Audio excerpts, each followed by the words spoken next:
Hi, boys and girls. Okay, so we're back. We're on chapter 9. It's called Chaos. See Sparky in the background back there? He's cruising around. Mean Mimi, resplendent in her princess garb, ran into the room alongside the Sandra doll. Get that, she cried, pointing to the pile of toys. The Sandra doll kicked the toys, sending them crashing to the floor. And that, Mean Mimi cried. This time the Sandra doll kicked through one of Beth's barricades. What if she kicks the hut? Asked Annabelle in a quivering voice. Melody looked at the walls of the hut in alarm. Evacuate! She shouted. Everybody out! Out there? Exclaimed Annabelle, pointing to BJ's room. We can scatter. We'll be harder to catch. Scatter, scatter, everybody scatter, said the cutouts. Except for us, of course, she added with a glance at the cutouts' joined hands. As Annabelle fled through the doors, she wished again that Auntie Sarah were already manufacturing her spider silk ladders so that Annabelle could climb up to the safety of the ceiling. Keep the Sandra doll away from the hut, Yvonne cried suddenly. If she wrecks it, we won't be able to rebuild it. Yo, Mimi, over here! Annabelle nearly froze with terror. Saw Tiffany run through BJ's room, dodging traps, piles of toys. She reached a far corner, stuck her thumbs in her ears, and wiggled her fingers at Mean Mimi. Na, na, na, na, na, she called, which was something Annabelle had always wanted to do. Mean Mimi turned and saw Tiffany. Go get her, she ordered to the Sandra doll. The Sandra doll hesitated, then looked pleadingly at Mean Mimi. All right, so this is kind of an overview looking down of the room. So you can see the Tiffany and Annabelle. You can see the trolls and the triplets all getting ready for the attack. All right. Oh, all right, said Mimi, sounding highly annoyed. She grabbed a large blanket that had been laying nearby and heaved it toward the Sandra doll. The Sandra doll, big but clumsy as a toddler, tried to catch the blanket, missed it, lurched forward a few steps, then bent down to pick it up. She draped it around her neck and stuck her thumb in her mouth. Then she lumbered across the room in the direction of Tiffany. Mean Mimi turned her attention to Sleeping Billy, who was sitting on the floor amid BJ's toys, picking them up, dropping them, patting them, putting them in his mouth. On your feet, you big baby, she ordered him, and she grabbed his hand and tugged at him. You're supposed to be helping us, said Mean Mimi, puffing. Catch somebody, break something, get going. Sleeping Billy tottered after the Sandra doll. Annabelle looked around BJ's room and was just thinking that the attack wasn't as bad as she thought it would be. Certainly, it was not moving along very quickly, when she heard a great clinking and clanking from the hallway and turned around to see two things happening at once. First, a barrage of metal cars and trucks began sailing off the end of the racetrack, soaring through BJ's room. And then, when the missiles, still flying, a man dressed in a suit that appeared to be composed almost entirely of gadgets, an important-looking helmet on his head, strode grimly through the doorway. He was carrying what looked to Annabelle like a laser stick in one hand. Nearly as frightening were the blinking lights on his helmet. Annabelle couldn't help herself.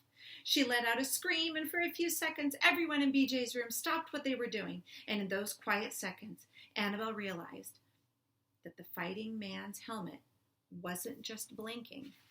It was all sorts of noises. Beeping, bleeping, pinging, buzzing, zapping. All right, so here's Techno Man, and you can see all the cars flying through the air.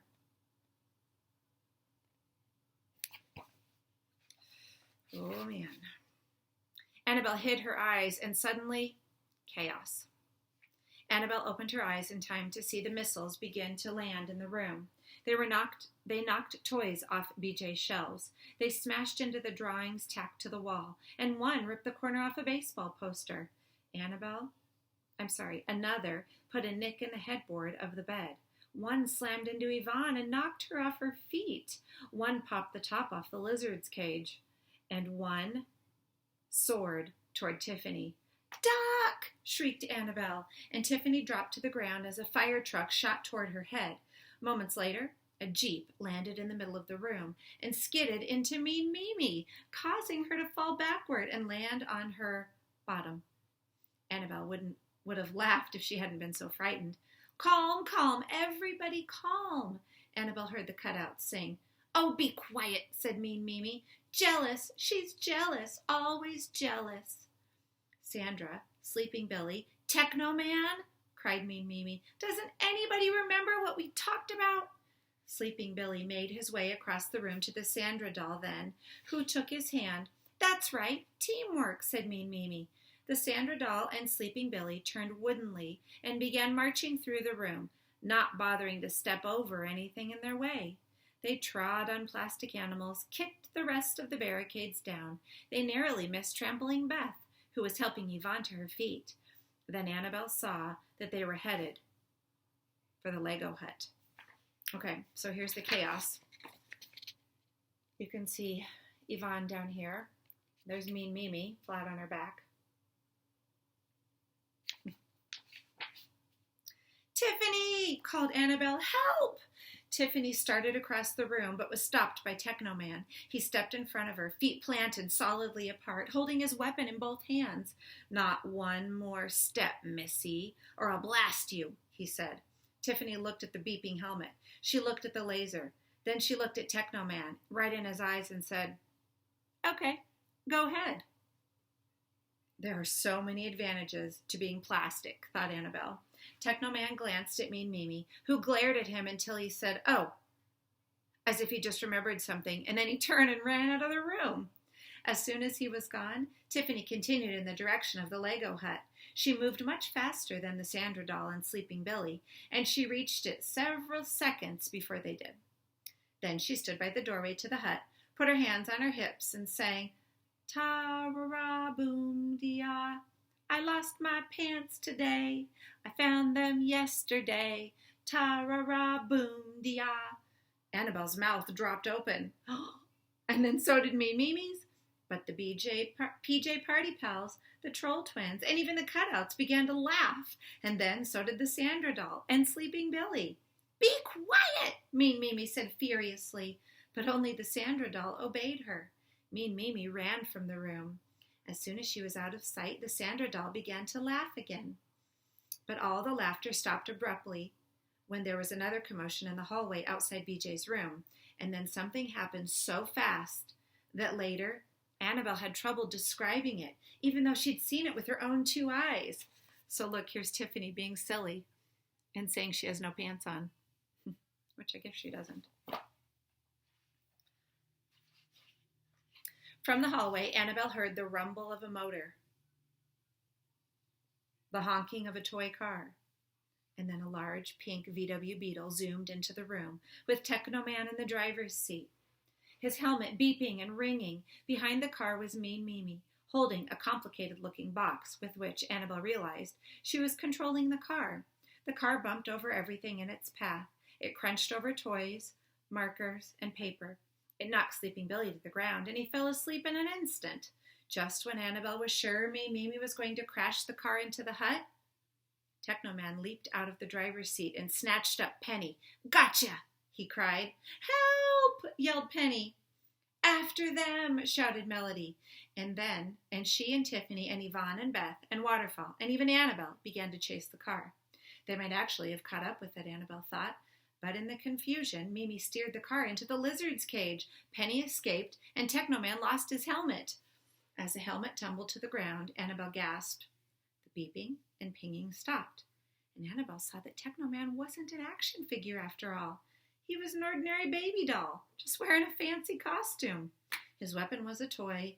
His helmet did nothing but make noise. All right, so here they are. The remote control car, Sleeping Billy's on the ground asleep. Mean Mimi really is a bully. Look, Tiffany, exclaimed Annabelle. He's just... I know, replied Tiffany. That's why I told him to go ahead and blast me. I didn't think he could do it. Troops, shouted Mean Mimi. Assemble!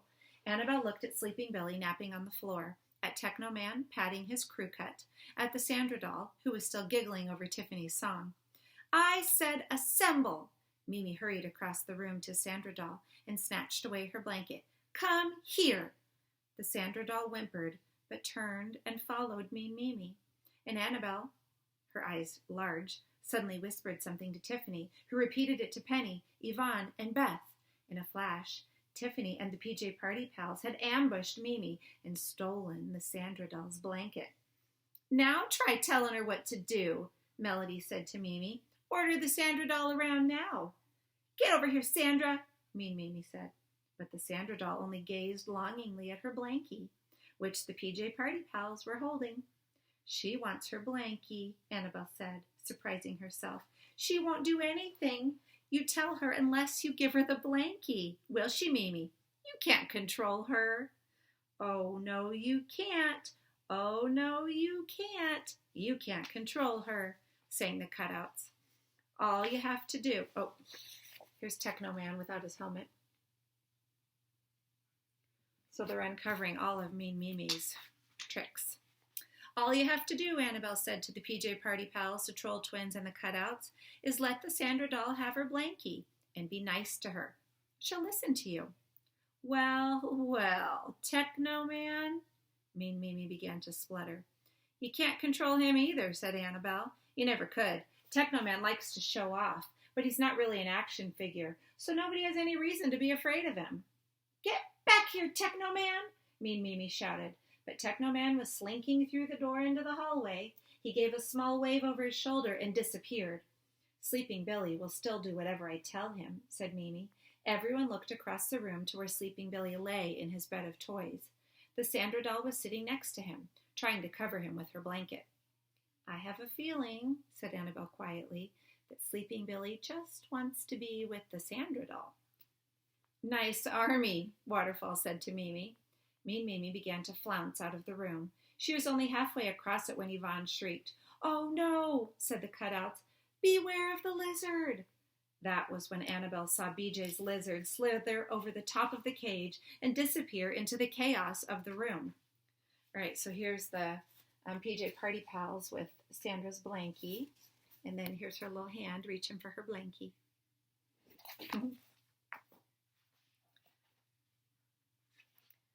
Screaming and hollering, Annabelle, Tiffany, and their new friends ran for the Lego hut, and Mean Mimi fled into the hallway, leaving the Sandra doll and Sleeping Billy behind.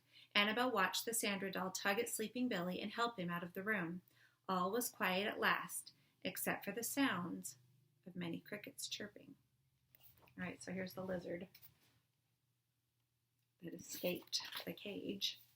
And chapter 10 is called Order. All right, bye guys. See you next time.